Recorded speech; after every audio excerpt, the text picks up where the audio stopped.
tadi? Makan sama soto panas. Oh ya, sudah minum? Sudah. Sudah istirahat, gak ngantuk ya? Alhamdulillah. Nah, yang penting itu tubuhnya fit, semangat. Semangat. Pasti semangat aku lah. Derek ke Mas Ayang Akbar kan mesti. Ayang Akbar. Kula nyuwun sewu dalu punika kan jenengan nimbali dagelan kalih. Iya. Nggih. Setunggale kula, setunggale rencang kula. Nggih. Dene kok enten dagelan loro. Nggih. Sing sijine ra gelem ngomong. Nggih. Terus mulih nampa bayaran kira-kira pantes napa saru? Saru nganggo saru. Saru ya kuwi sing saru ra omong blas. Lah kurang wae bagian ngomong. Ya ndak ngomong karo Mas Akbar, macange Balimbu. Gantian lho to. Ya ndak gantian ngono kok nesu. Kowe iki nek nesu apik lho, kesuting anu apa raimu iso nglumpuk kaya nyulah kodhok lho kowe tak dari.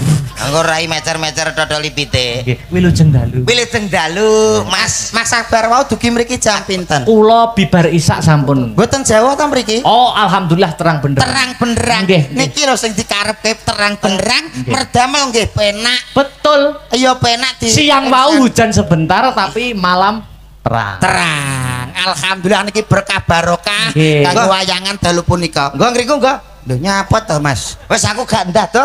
Lho, kowe gak ndah piye ditekano wong loro lho, Mas. Wayahku. Kuwi nyapa ngomong Oh iya. Gantian. Aku wis gak marem belas nek gak ning kene. Mas Akbar, dalu punika teng SMA niku wau kan anu satu. Jenengan transit teng gedung pundi, Mas? Transit di lab kimia saya. Lab kimia. Nggih. Kula tenggene kesiswaan. Siswa. Isine proyektor tok mriku. Nggih, luar biasa. Jenengan rawuh teng mriki jam pinten to kalau wau dugi mriki jam 8:30, Mas. Oh, 8:30. Istimewa tenan kok dalu niki. Luar biasa sambute menghangatkan banget ya, Mas. Leres, luar biasa sambutane niki lho kekeluargaane saya. Penonton bukan hanya dari kalangan SMA 1, penonton umum juga rawuh luar biasa antusias guyub rukun warga masyarakat mriki cangkringan bolak-balik sampean lho sing ngomong kok aku bagi 250 gak masalah kene kowe ndang ngomong kita wis cocok ambek sekono aku wis gak cocok blas angger wong telu Mas sampean ki mbok eling dawuh para yayi para pini sepuh eling mbok anggap lali aku lho maksude ki dawuh wong sing sabar ki bakal dikasih Gusti Allah sing Maha Kuwasa aku kurang sabar piye wis lungguh ning kene kowe sik omong aku mbok anggap gak omong. Lah, ya wis tak meneng aku tak gak omong. Meneng ya? Awas yen omong. Aku gak oleh omong yo iki berarti. Meneng ya wis. Ya wis. Lho. Aku omong karo sapa? SMA negeri Nganjuk niki SMA 1 Nganjuk gak ngomong. Mbok selamat ulang tahun, mudah-mudahan panjang umur. Amin loh, lele. Amin. Jadi ra ngomong. Iya, gak omong sithik-sithik ya, Mas. Lah jare kon menang. Ya mate piye ya sahur manuk lho mate. Lah ngono kan cethok. Wong ki mbak ya, wong ki sing digugu omongane lho, Mas. Nek kowe ngomongan mencla-mencle awake dhewe omong kowe omong aku omong, nek padha rapase kan kita gak kompak. Isin to dipirsani para nyara. Acipok tenan awake. So isin aku dipirsani para rawo. Lah ya sahur manuk. Lah nek omongan kok kancane omong di ben dhewe. Lah nek omongan ngono kan cethok, awake dhewe ki ngerti sing mbok karepno, kowe ya ngerti sing tak karep. Nggih. Ayo ngomong. Sahur manuk nggih, Pak. Dalu punika. Aja ngisi-ngisine lho ya. Aku mbiyen ning kene terkenal disiplin. Disiplin menjadi tolak ukur. Mas Akbar menika alumni mriki lho. Prestasinya luar biasa. Lho seksine. Prestasi apa? Mas Akbar niku nate dapat juara 1 lomba balap karung. Lho, sik ora. Lomba balap karung misanan kowe iso. Ora kok remeh men to lomba. Lah lombane napa jenenge? Balap karung sebenarnya makan kerupuk. Kerupuke jek teles dipangan tes karo Mas Akbar. Akbar ki alumni kene ndak? Alumni mriki nggih Mas nggih. Loh, masa orang tahu krungu? Mesti kan tahu krungu. Tahu mendengarkan Mas Akbar lulusan SMA Negeri 1 Nganjuk. Ya krungu. Krungune piye? Mas Lening ngono. Kok krungu kok Mas Lening ki lho piye to? Beritane ra karo-karuan. Kabar iki Mas Akbar wis misuwur ngono lho. Yo. Nah, dalang lokal asli Nganjuk.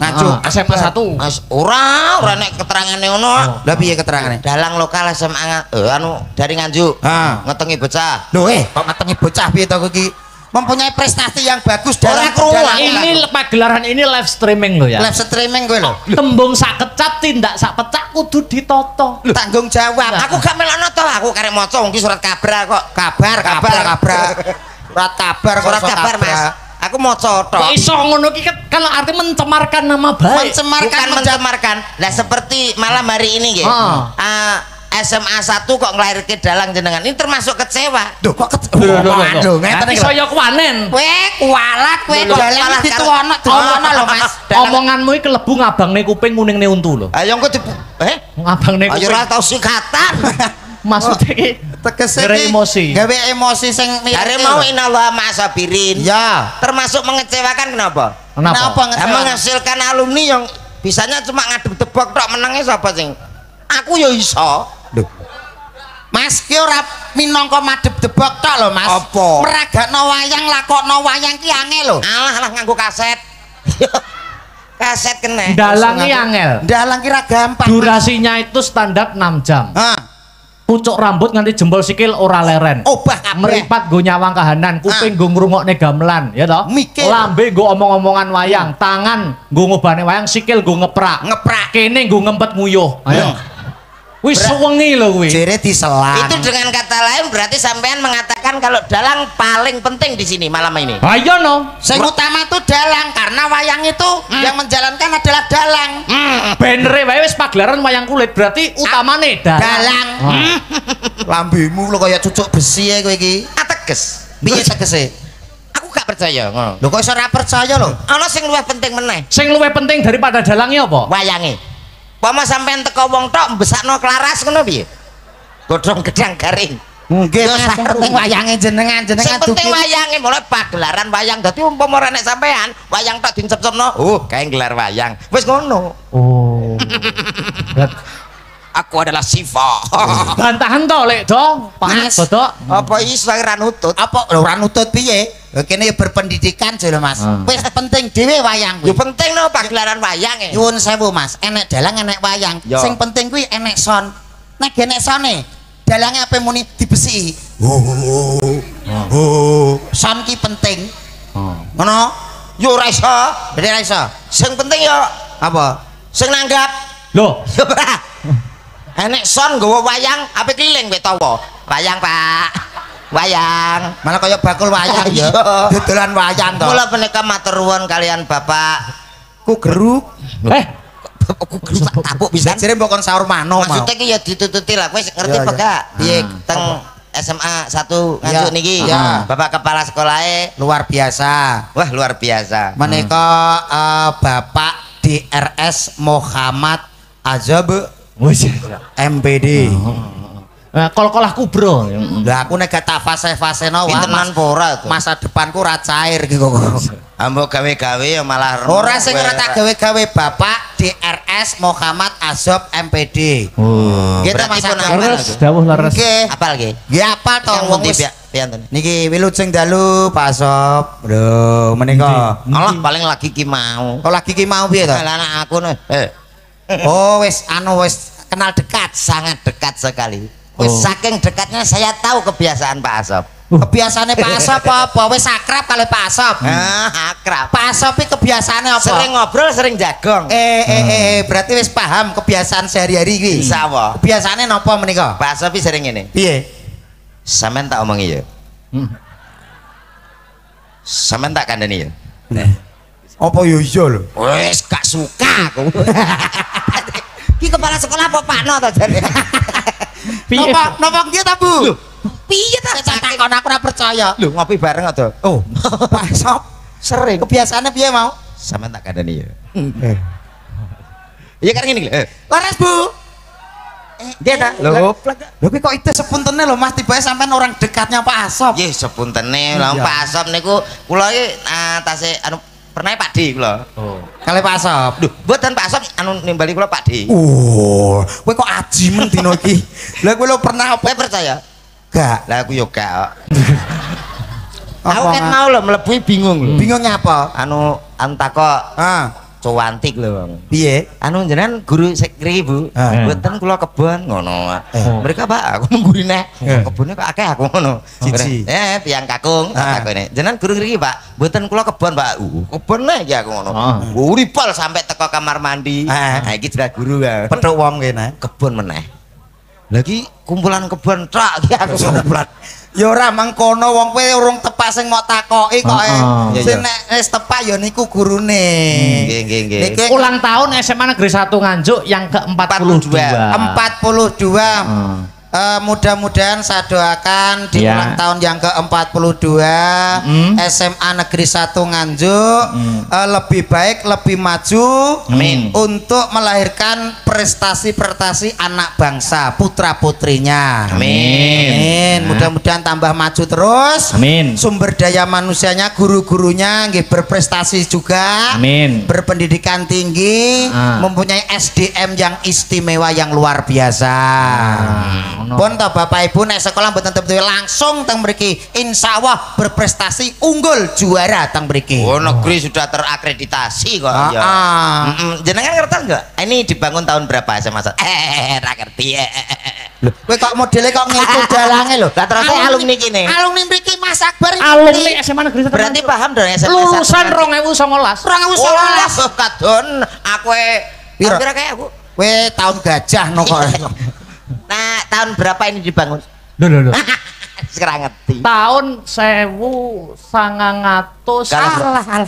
Sowe. Berarti apa yang ngerti? Karo aku. Lah iya, tahun 1982. Lah kowe kok hafal to, Mas? Piye to aku bakal rencek deh biyen ning kene iki. Sowe aku ngerti. Zaman itu masih ada 3 tenaga guru. Itu pun 1 negeri, yang 2 masih sukuan. Utawa GTT. Ora ngerti. Saya mau tanggapan kita apa Mas? Wilayah-wilayah mana? Oh, sudah disurvei. Apa prestasinya? Loh, aku 1 bulan yang lalu sudah ke sini. Walah, cross check daerah sini. Iya, karena apa? Sepi tanggapan tadi.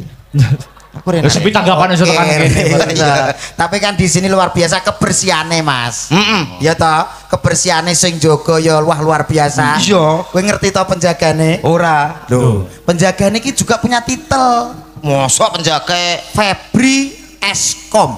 Kowe gak ana ta security anyar iki ta? Anyar. Lah yo ngantek ya niki mumpung sekolahane ping 29 lho. Semulane semangat. Mulane dikek titel Eskom. Apa kuwi? Sing paling komet. Muser.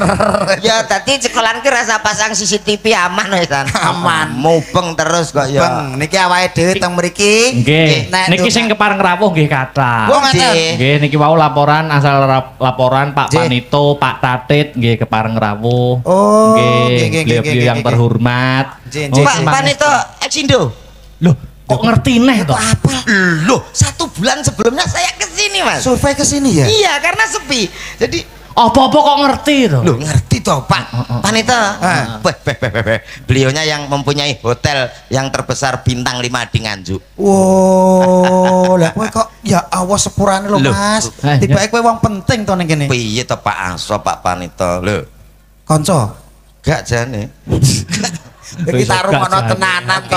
Nggih menika kepareng rawuh nggih Mas nggih. Menika wonten sinten mawon? Sedaya menika ingkang rawuh anu nggih alumni mriki sedaya. Nggih, leres. Luar biasa. Ini bukti nyata prestasi. Prestasinya istimewa, luar biasa. Bukti yang menjawab ya toh Mas? Iya. Langsung melahirkan orang-orang yang berprestasi. Betul, pejabat-pejabat tinggi ternyata alumni dari SMA Negeri 1 Nganjuk. Nah, catetanmu lho. Seto, iki kok nak kleru omong wah kepotong iki kok. Ora. Menika sampun kepareng rawuh nggih menika Bapak. Aku kowe metu aku wedi ya. Masyaallah. Wedi kleru aku.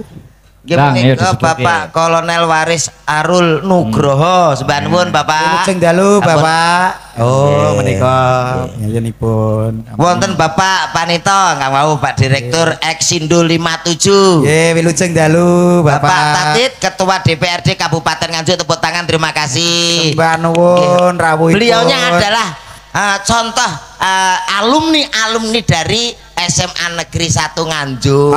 Ini sudah terbukti bahwa alumni dari SMA 1 Nganjuk ki berprestasi kabeh. Ngono. Mula menika awake dhewe ya kudu melok ndonga. Ndonga sing wis tak lakoni mang wis tak unekno. Saiki ndonga lain daripada yang lain. Nyuwun sewu Mas Akbar. Nggih. Pareng nggih. Nggih no. Ndonga nganggo musik kene awake dhewe seniman kok. Oh, dadi apa itu dengan nada? Iya, ya. Betul. Seniman ya. Seniman betul. Nyuwun sewu Mas, Pak enten drama niki. Enten teng wingking. Lho kok teng wingking piye to? Cocok nika Mas. Piye?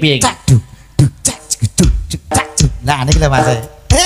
Apa ndongakno wong ngene? Loh, iya no. Oh, cah nom. Cah nom anak muda. Sekarang tampilnya di SMA. Heeh. Mulane kita harus jiwa muda. Come on. Yo. Dongakno. Muga-muga SMA Negeri 1 Nganjuk diparingi keberkahan, kemuliaan. Yo. Come on. Yo. Dongakno. Muga-muga SMA Negeri 1 Nganjuk diberikan keberkahan, kemuliaan. Yo. Come on. Yo. Sini Mas. Yo. Kowe iki saur manuk. Kowe iki yo melok ndongakne. Lah mau apa ngejak aku to? Lho, awake dhewe iki wong loro kudu kompak bar aku terus kowe. Wah, lah ora omong kok. Lah iki omong nek kok Lah mau apa ndongakno nganggo lagu ngono kok. Tak kira ya kowe dhewe. ya maksudnya yo gentenan wong kene iki wong loro bar aku kowe. Oke. Nah, Mas. Yo. Tak donga-donga muga-muga SMA Negeri 1 Nganjuk diberikan keberkahan, kemuliaan. Ayo. Amin. Sik. Yo. Tak donga-donga Ya, terus. Muga-muga Bapak Kepala Sekolah SMA Negeri 1 Nganjuk diberikan kesehatan, keselamatan. Come on. Pak Asap to nggih. Amin. Sik. Wong iki gawe angel-angel ngurutne kata-kata nganggo musik kok kono nggur amin. Sampeyan enek mudin kok donga. Lah terus sing anu jamaah terus meneng piye rasane? Donga ki ya kudu diamini, Mas. Sing ngamin iki ben penonton ae. Kowe iki sak klambi karo Pak Dodok, kudune ya melu nyanyi. Kowe iki sak awak. Aku sak klambi apa ora gegeden. Potongane kaya potongan tugelan drum. Lah timbang kowe kaya debuk tugel. Lah kowe dina iki lho pacaanmu karo bagus aku. Wong umum. Umume piye? Ya kaya murid-murid SMA 1 Nganjuk lho. Piye? Wong kok gak urut. Gak urut piye to? Umume wong ki bar sirah, Organ gulu awak. Lho kan tubuh ya lengkap lho, Mas. Lah iki bar sirah kok langsung awak. Gulune ndi? Lah iki gak gulu. Gulu to iki. Kancane cangap. Aku penggawean ngerep ya gawean Arep apa iso? Lho, pangananku ta, Mas. Canam lho kuwi. Aku terima kata-katamu kuwe. Muga-muga. Lah ndongakno to. Berarti wani saingan karo Pak Dodok. Perkara skill menyanyi bisa. Pripun to? Isino kalih Pak Panito. Wah, lah. Kiringane padha apa ora?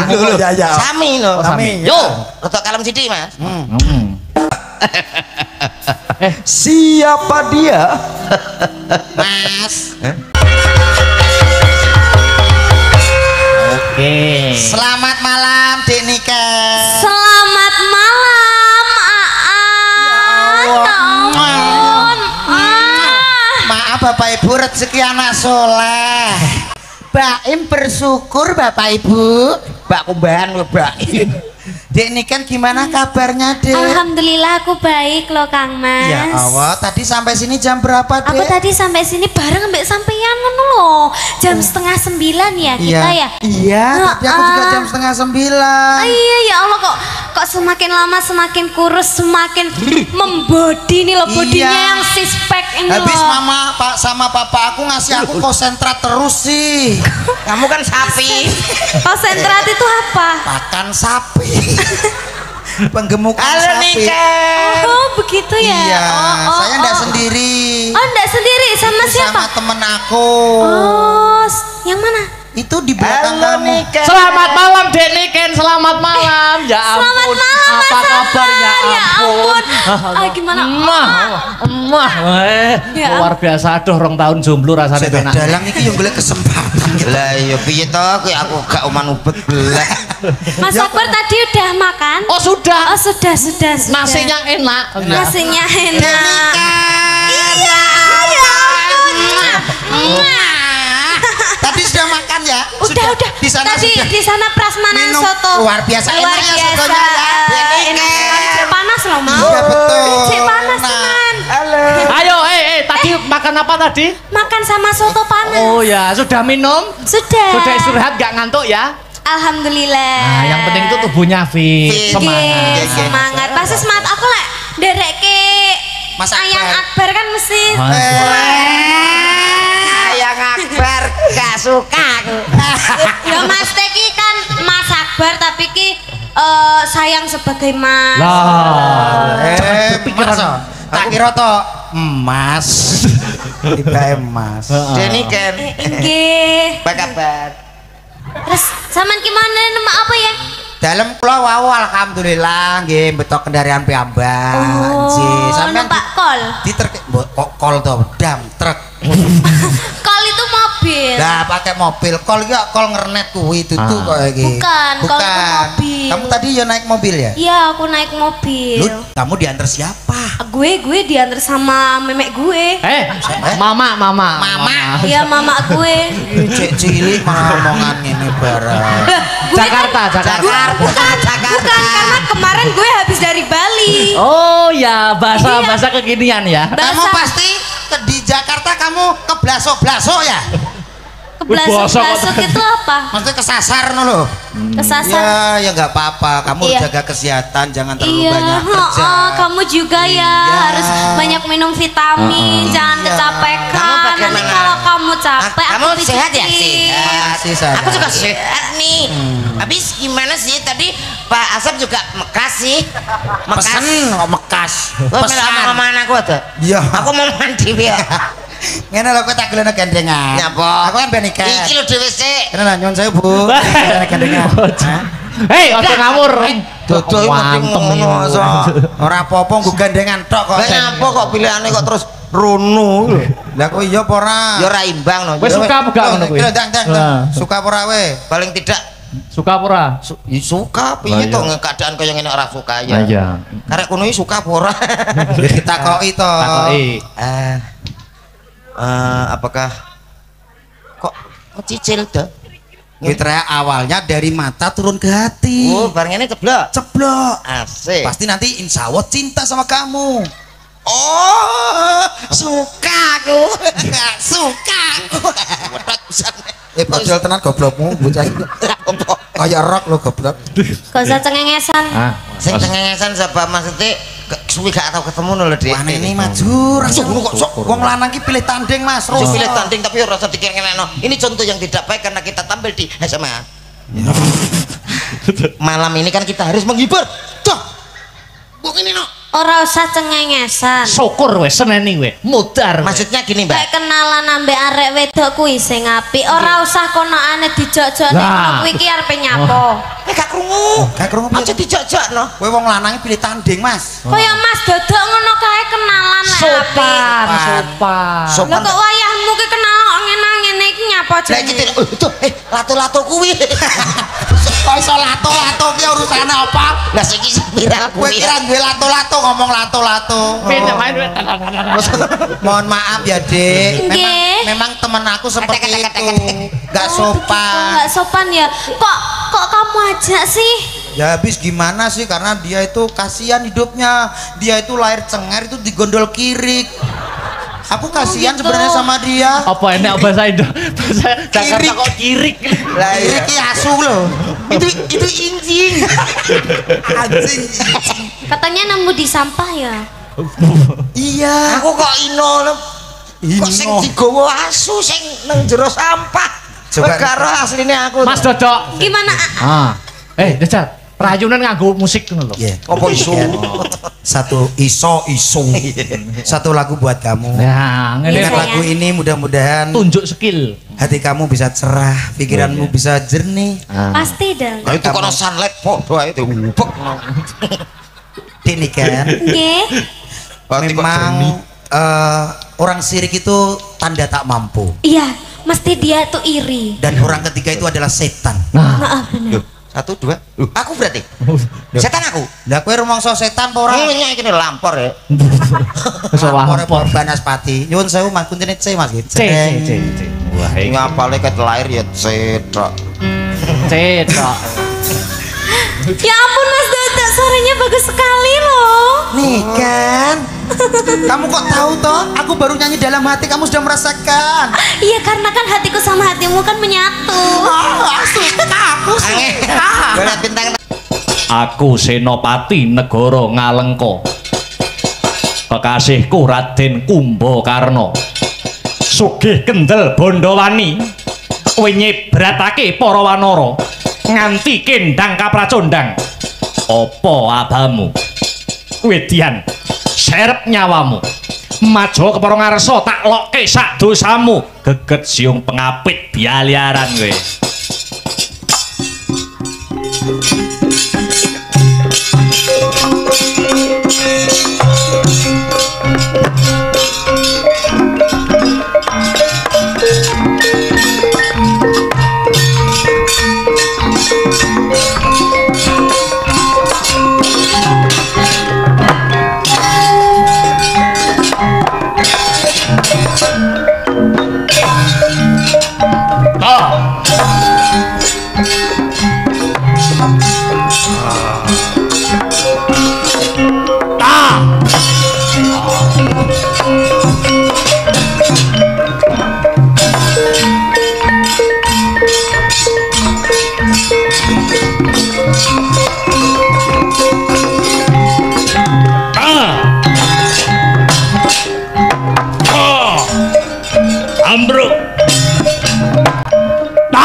Kumbakarna ora kena sinangga enteng.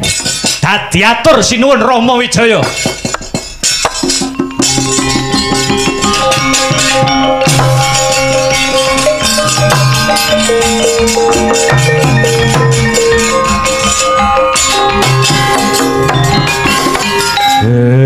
Angin amidit milir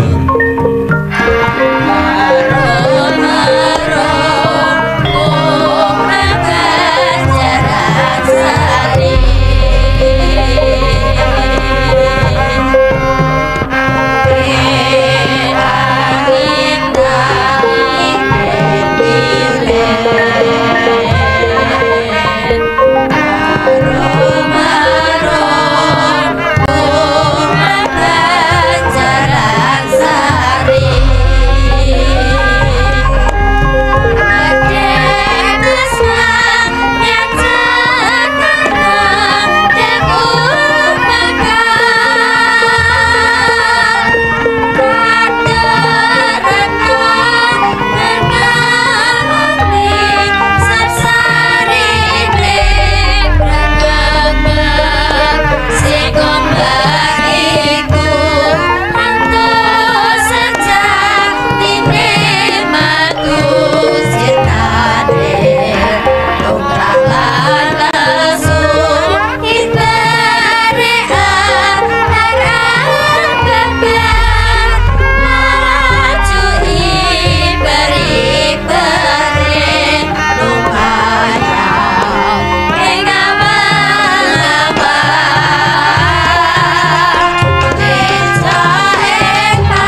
Narpati Sugriwa lonjong mimis playumu melar mingkus napasmu ana parigawe apa ngaturi ketiwasan sinuwun Prabu Rama Wijaya kabar wonten ing pabaratan Ngalengka sakmenika sampun ngedali Senopati banjur sapa kang madeg Senopati Kakang Narpati mboten sanes nuwun inggih kang rayinipun Prabu Dasamuka kekasih Radyan Kumbakarna lan mugi kawuningan Raden Kumbakarna pranyata anggaduh kasekten ingkang linangkung Prawadya Balarewanda boten wonten ingkang kawawa nandingi kridanipun Raden Kumbakarna sinuwun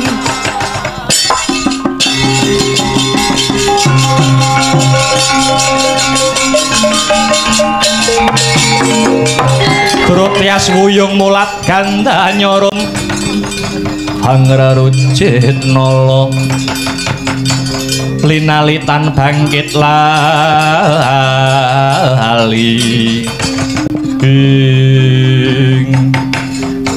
Kakang Semar iki kepiye apa bakali panjenengan ingsun sakwadya bala wanara kaseser ing jurit mangke riyen sinuwun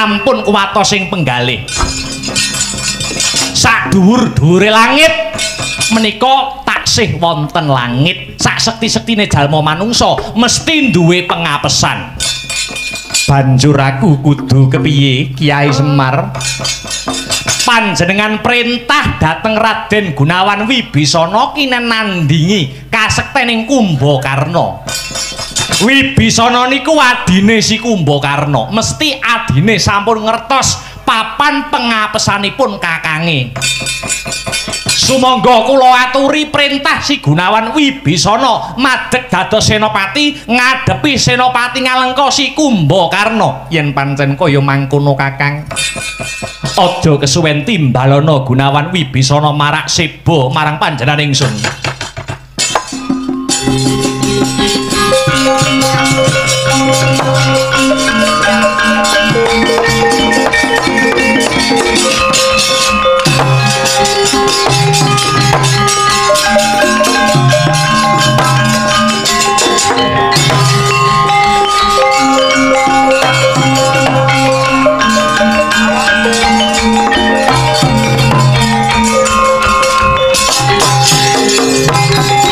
Hina semubang iwang aruna kadinetrane nganggo rapuk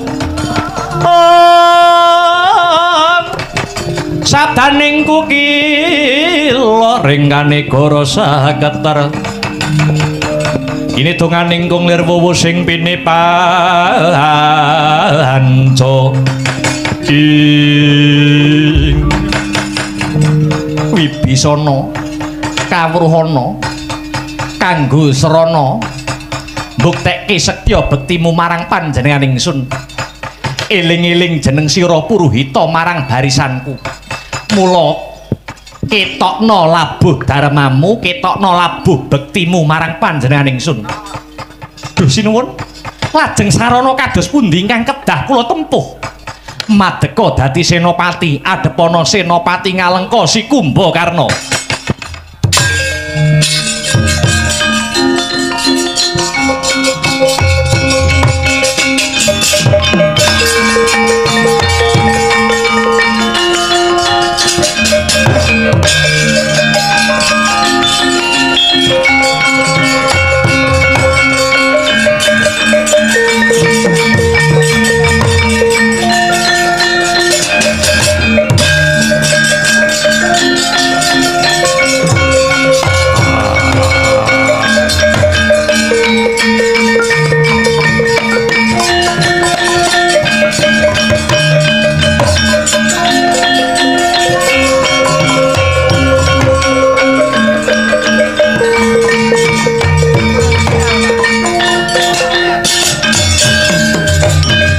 Winokarta mrih tartamtu tamtuning utama titi tetep dadi pangobaning ing Kakang Mas Kumbakarna jengandika madeg dados senopati.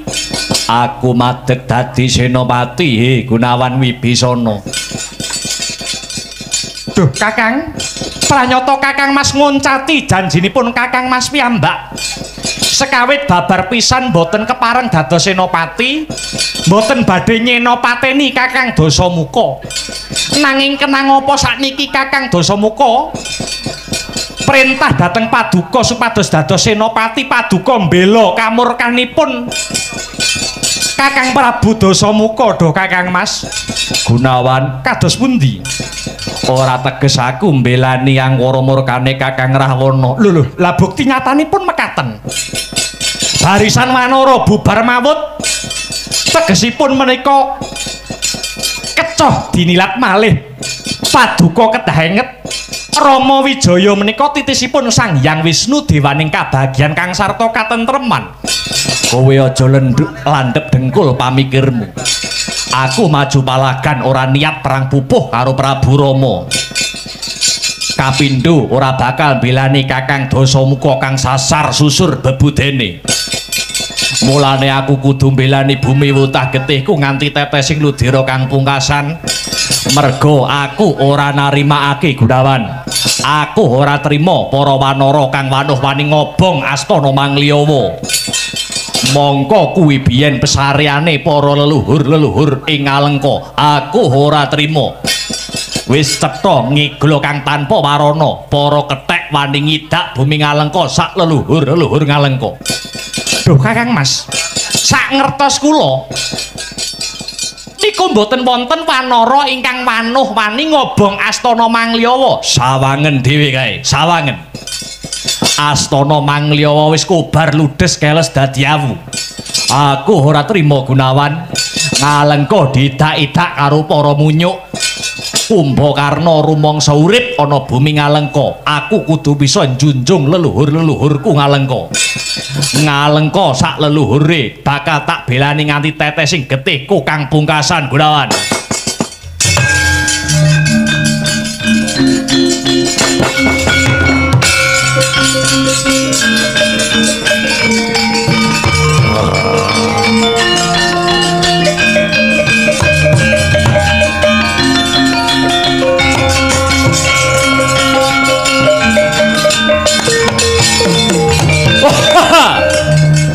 Semurne Gunawan Wibisana wis tanggap apa sing dadi lekasku.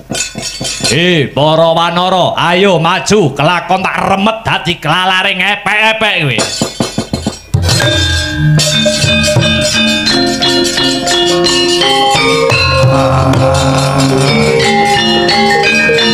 Wah.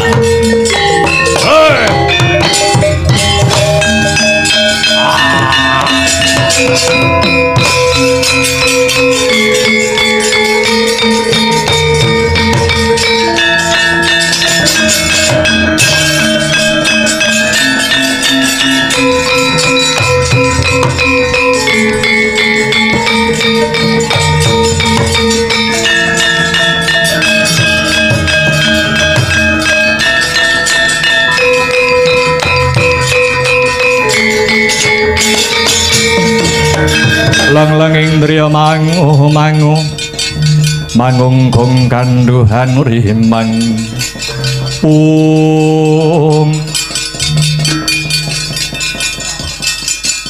Nuwun inggih waleh-waleh menapa Raden Lesmana Widagda.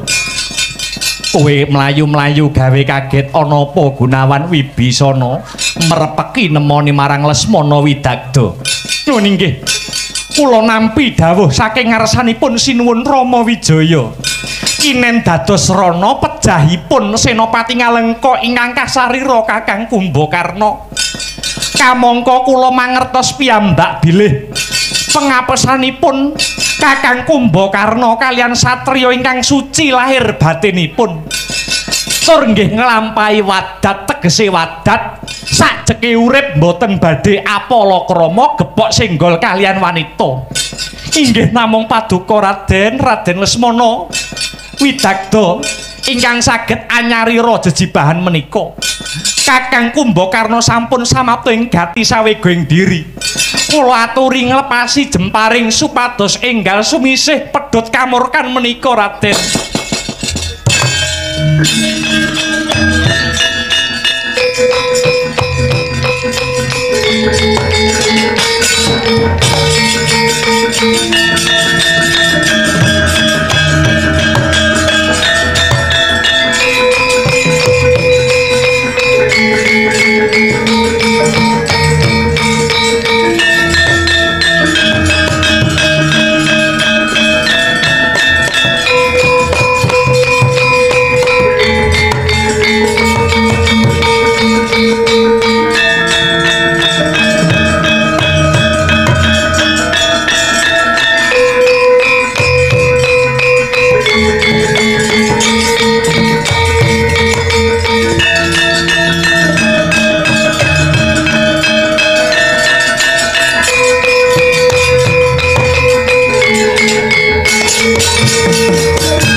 Gandewa sinandangan Warastra nenggih Sang Lesmana Widagda kang pranyata suci lahir batinira. Warastra ingkang cacah wonten gangsal ingkang winastan Kyai Pancawisaya. Panca tegese 5, wisaya tegese pangruwatan. Panah cacah 5 ingkang dadya lantaran sirnaning Senopati Ngalengka. Panah ingkang cacah sekawan kinarya bingkas karya ngudari nafsu cacah 4 perkara. Nafsu amarah, nafsu alwamah, mutmainah lan nafsu supiyah. Ewa dene panah ingkang setunggal dadya sarana oncating nyawa saking raga. Jumebret suarane kaya halilintar, kebat kaya kilat, kesit kaya tatit, ngenani pener dadane Risang Kumbakarna, tembus jantung butul walikat, gugur Senopati Ngalengka.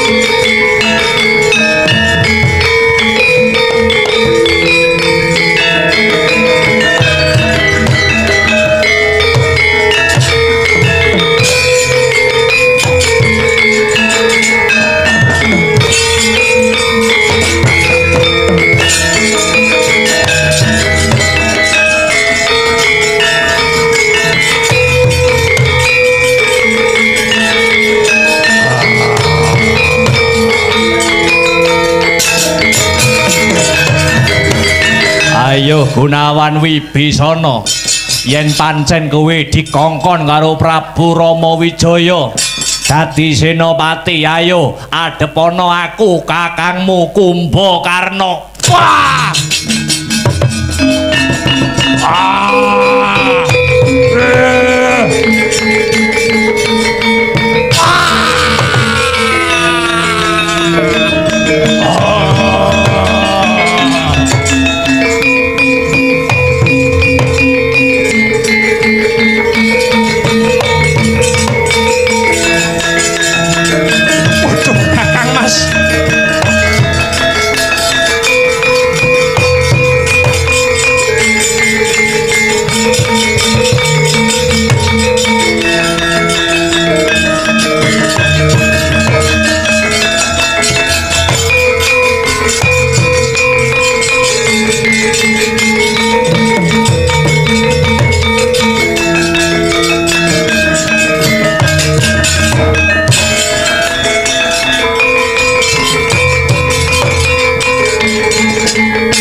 Larata saking Gotha Sakura kula yen atanamu tosa sang sri ing patine Kakang Maja kok kanthi nganggo tetesing tangis nanging surungen sarana puji digir Gunawan.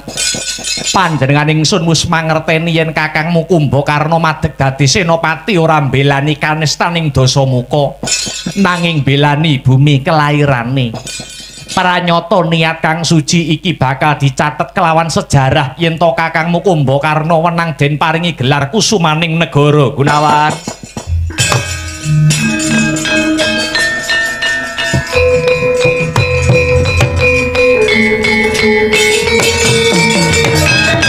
Penabuh niku nek pun ngerti Semar niku pun ayem atine.